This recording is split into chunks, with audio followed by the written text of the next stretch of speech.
everyone. Welcome back to Oudra Daily English. I am so happy you are here with us today. Hey everyone, great to be back. How are you doing today, Sarah? I am doing really well, thank you. You know what? I was talking to a friend yesterday, and she said something that made me stop and think.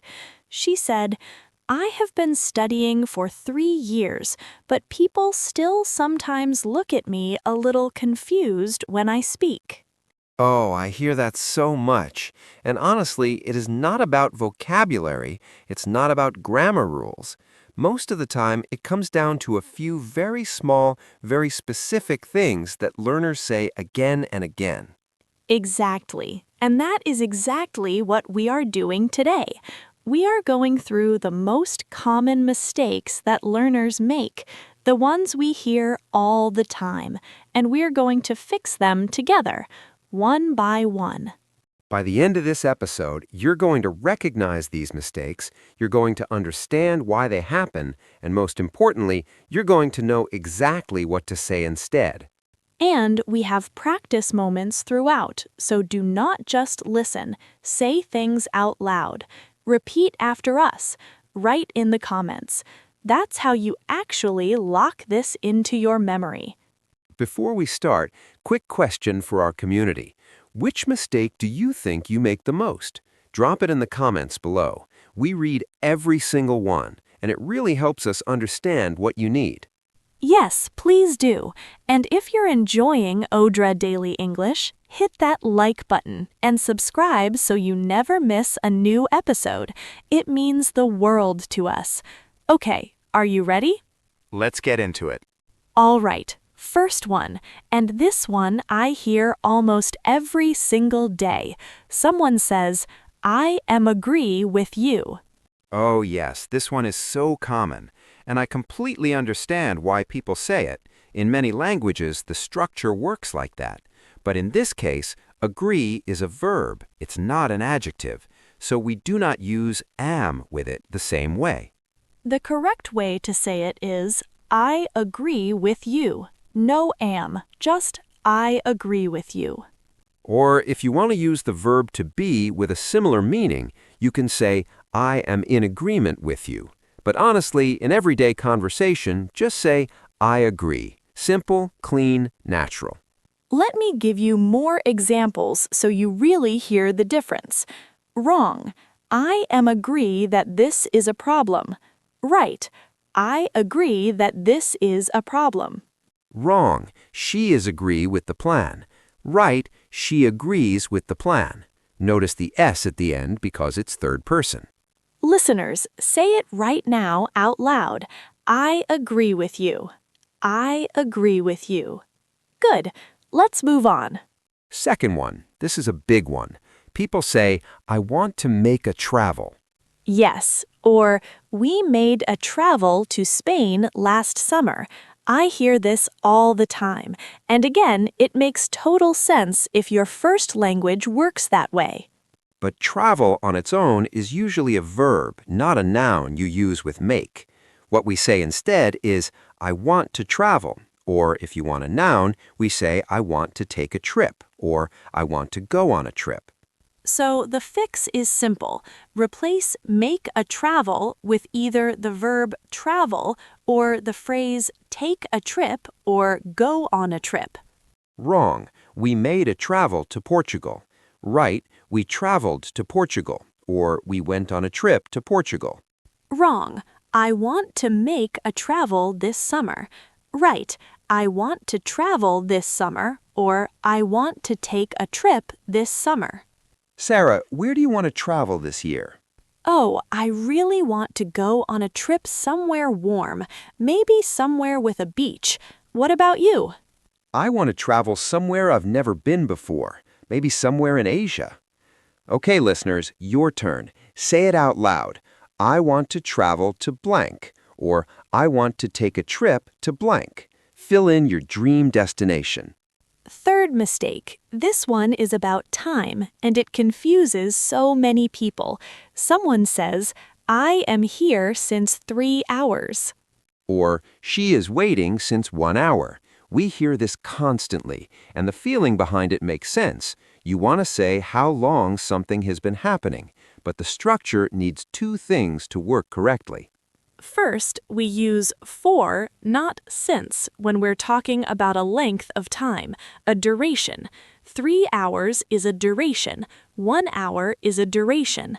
Since is for a specific point in time when something started. I have been studying since 9 o'clock, since January, since I was a child. So, wrong, I am here since 3 hours. Right, I have been here for 3 hours. Wrong. She is working here since 5 years. Right. She has been working here for 5 years. Quick practice. Say this out loud. I have been learning for blank. Fill in your own answer. How long have you been studying? Say it. Fourth one, and this one is about making requests, and it can actually make you sound a little rude without you meaning to. Someone says, "Give me the salt." Or tell me the time, or open the window. Just a bare command with no softening at all. Now, technically, these are not wrong. You can use commands, but in everyday polite conversation, especially with people you don't know very well, native speakers almost always soften their requests. The easiest way to do this is to use could you, would you, or can you at the beginning. Could you pass me the salt, please? Would you tell me the time? Can you open the window? Or you can use mind. Do you mind opening the window? Would you mind helping me with this? The difference between give me the salt and could you pass me the salt, please, is huge in terms of how you come across to people. One sounds demanding, one sounds natural and polite. And please at the end always helps too. Can you close the door, please? Could you send me that file, please? Sarah, could you give our listeners an example of this in a real situation? Of course. Imagine you're at a restaurant. Instead of saying, "Bring me water," you would say, "Could you bring me some water, please?" Or even, "I'd love some water when you get a chance." So much more natural. Listeners, practice this right now. Think of something you need help with and say the request politely. Could you blank, please? Say it out loud. Fifth mistake. This one is about feelings, and it comes up constantly. Someone says, "I am boring." Oh, this one always gets people, because I am boring and I am bored are completely different things, but learners mix them up all the time. So here's the rule. When the adjective ends in ing, it describes the thing or person that causes the feeling. When the adjective ends in ed, it describes the person who has the feeling. So, the movie is boring. The movie causes the feeling of boredom. But I am bored. I have the feeling of boredom. This works for so many adjectives. The class is interesting. I'm interested. The news is shocking. I'm shocked. The game is exciting. I'm excited. If you say, I am boring at this party, it means you're the kind of person who bores other people. You're a boring person, which is probably not what you want to say. Exactly. So always ask yourself, am I describing what causes the feeling, or am I describing myself having the feeling? Wrong. I am boring at this party. Right. I am bored at this party. The book was very interesting, and I was very interested too. Listeners, let us practice. Say these out loud. The film was blank, and I was blank. Exciting or excited? Say both versions. Sixth mistake. This one is about talking about things in general.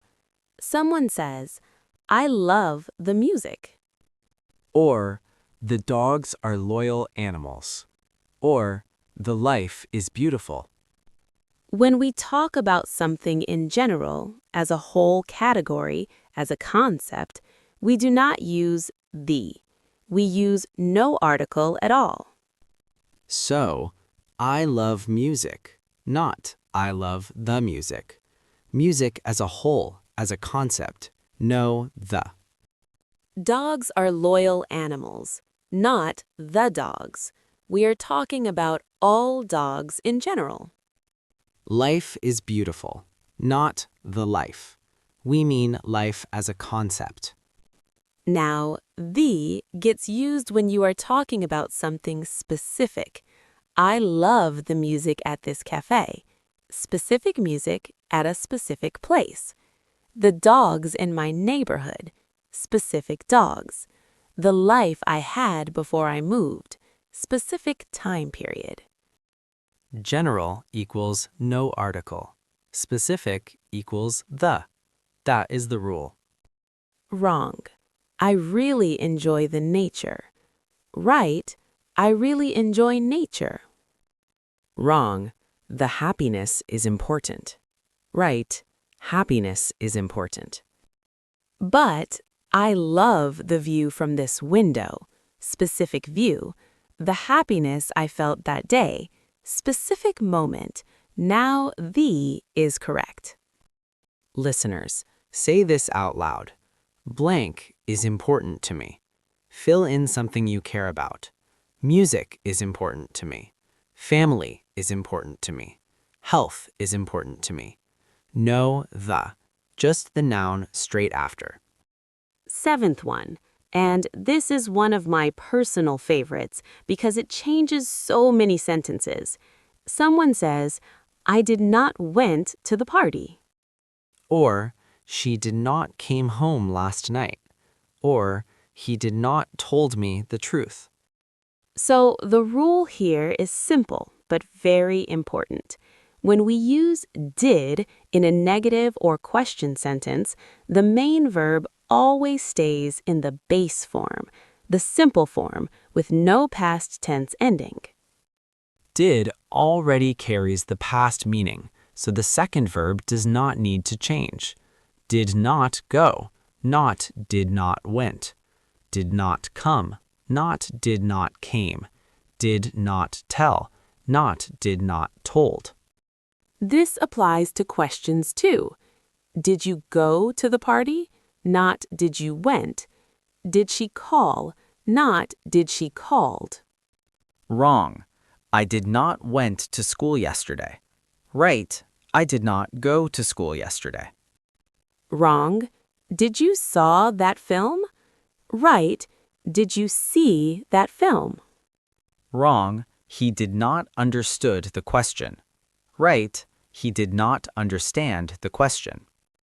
The trick is whenever you use did, the next verb stays in its simple base form. Always. No exceptions. Listeners, quick practice. I did not blank yesterday. Fill in any verb in its base form.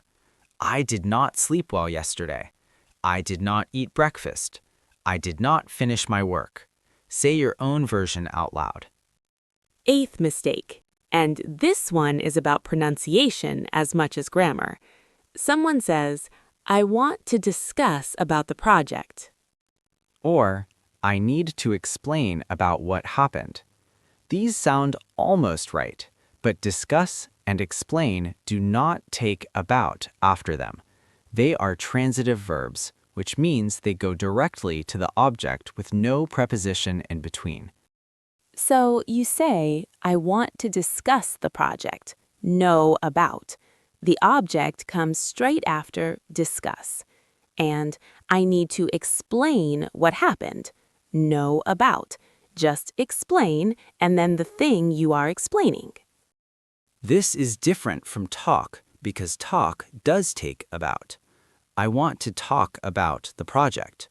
Talk about, but discuss the project. Know about. Wrong. Can we discuss about your idea? Right. Can we discuss your idea? Wrong. She explained about the rules. Right. She explained the rules. Listeners, say this out loud. I want to discuss blank. Fill in any topic. I want to discuss the plan. I want to discuss the schedule. No about, just the noun straight after discuss. Ninth one, and this one is about quantities and causes so many errors. Someone says, I have a lot of informations. Or, can you give me some advices? Or, I need to do some researches. So the issue here is that information, advice, and research are uncountable nouns. They do not have a plural form. You cannot add s to them. We never say informations. We never say advices. We never say researches. These words stay singular always. So I have a lot of information, not informations. Can you give me some advice, not advices?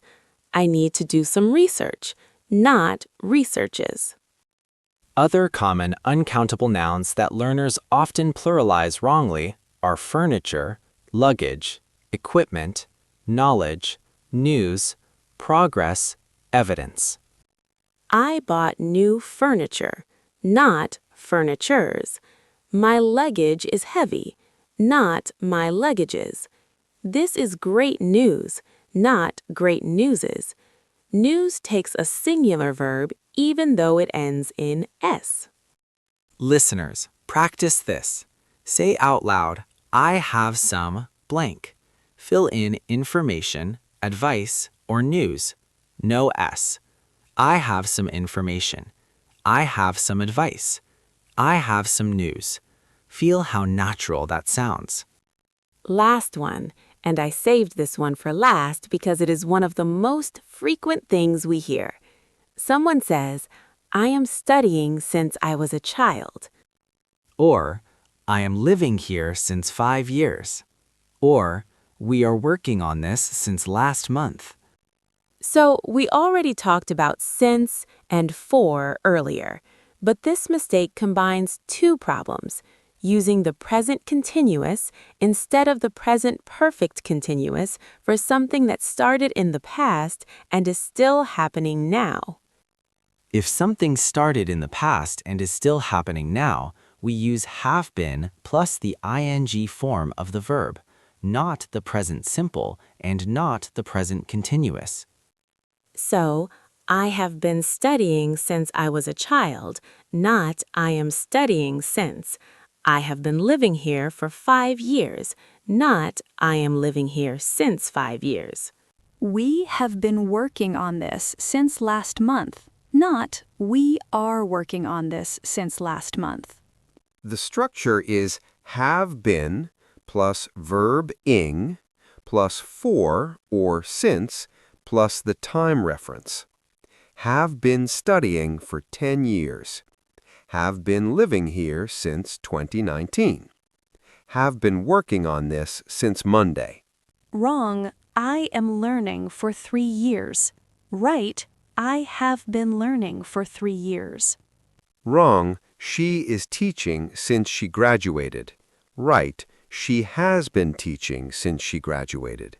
Listeners, your turn. Say this out loud. I have been blank for blank. Fill in your own details. I have been learning for 2 years.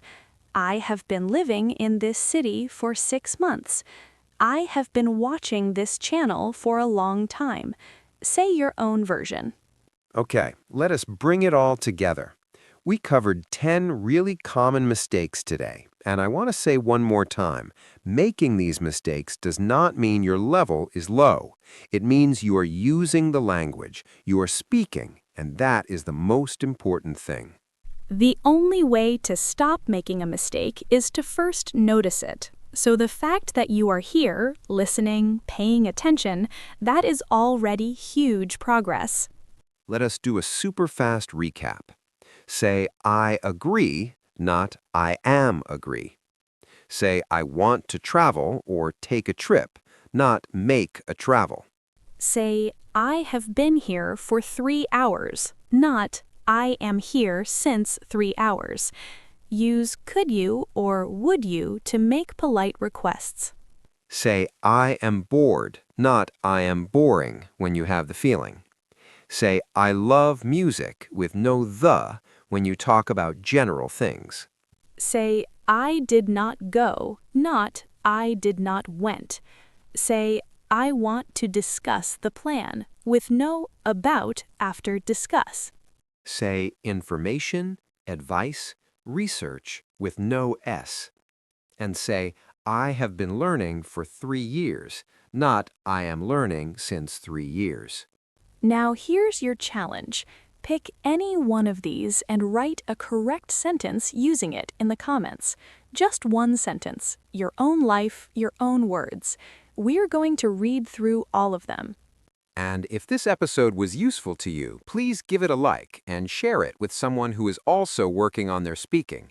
It really helps us reach more people. Subscribe to Oudra Daily English if you haven't already.